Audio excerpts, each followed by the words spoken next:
Halo semuanya, aku Indah. Di episode kali ini, aku pengen bahas sesuatu yang sangat penting. Sesuatu yang membuat kita harus benar-benar membuka mata. Episode ini berjudul Kampus Tak Boleh Buta. Hari ini aku mau bicara tentang satu kejadian tragis yang gak boleh kita anggap enteng. Kematian Timothy, mahasiswa Universitas Udayana yang diduga mengakhiri hidupnya karena perundungan. Ini bukan sekedar berita, ini panggilan nurani. Dan kita semua perlu berhenti sejenak untuk benar-benar melihat apa yang sedang terjadi di dunia kampus. Coba bayangkan, seorang anak muda datang ke kampus dengan mimpi setinggi langit, tapi pulang dengan hati yang penuh luka. Di depan orang lain dia tersenyum, tapi di grup chat dia dihina, dipermalukan, dan dianggap bahan tertawaan.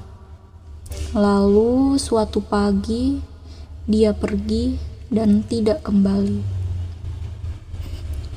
Akankah kita cukup bilang, ya mungkin dia lemah? Atau sudah waktunya kita bertanya, sekeras itukah dunia kampus kita sampai membuat seseorang kehilangan harapan hidup? Beberapa waktu lalu Indonesia digemparkan oleh kabar meninggalnya Timothy. Ia diduga mengakhiri hidupnya sendiri setelah mengalami tekanan dan perundungan dari teman-temannya. Chat di grup WhatsApp memperlihatkan ejekan, hinaan, dan kalimat-kalimat yang jelas merendahkan dirinya. Yang bikin miris, kasus ini terjadi di lingkungan kampus yang katanya menjunjung toleransi dan kebebasan berpikir.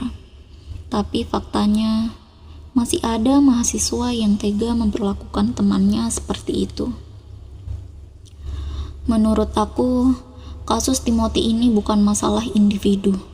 Ini cerminan bahwa budaya perundungan sudah lama ada di dunia pendidikan, tapi sering disepelekan. Kadang kita dengar kalimat kayak, itu cuman bercanda, biasa anak muda, atau namanya juga dibecandain teman. Padahal tidak semua orang punya kekuatan mental yang sama. Ada yang kuat, ada yang rapuh, dan itu bukan salah mereka. Yang bikin masyarakat kecewa, pihak kampus baru bergerak setelah kasusnya viral. Seakan-akan reputasi lebih penting daripada keselamatan mahasiswa. Memang, beberapa pelaku akhirnya dijatuhi sanksi, ada yang di drop out, ada yang diskors. Ini langkah awal, tapi tetap menunjukkan bahwa sistem kampus sering terlambat menyadari masalah serius di dalam lingkungannya. Menurut aku pribadi, ada beberapa hal yang sangat perlu diperbaiki. Pertama, kampus harus punya sistem penanganan bullying yang jelas dan tegas. Jangan sampai korban baru dilihat setelah kasusnya viral. Kedua, pelaku bullying harus diberi sanksi yang pantas. Ketiga, mahasiswa harus diajarkan empati. Kadang yang dibutuhkan hanyalah teman, tempat yang aman untuk bercerita, bukan grup chat yang isinya menjatuhkan. Dan jujur, kasus Timothy membuat aku berpikir, kalau saja teman-temannya lebih peka, kalau saja seseorang berdiri membela dia, mungkin ceritanya tidak berakhir sekelam itu. Kasus Timothy bukan tragedi tunggal. Ini tamparan keras bahwa sistem pendidikan kita gagal melindungi sisi kemanusiaan. Aku berharap semua kampus, bukan hanya Universitas Udayana, berani berubah. Sebagai penutup, izinkan aku menyampaikan ini. Jika kamu melihat teman disakiti, jangan diam.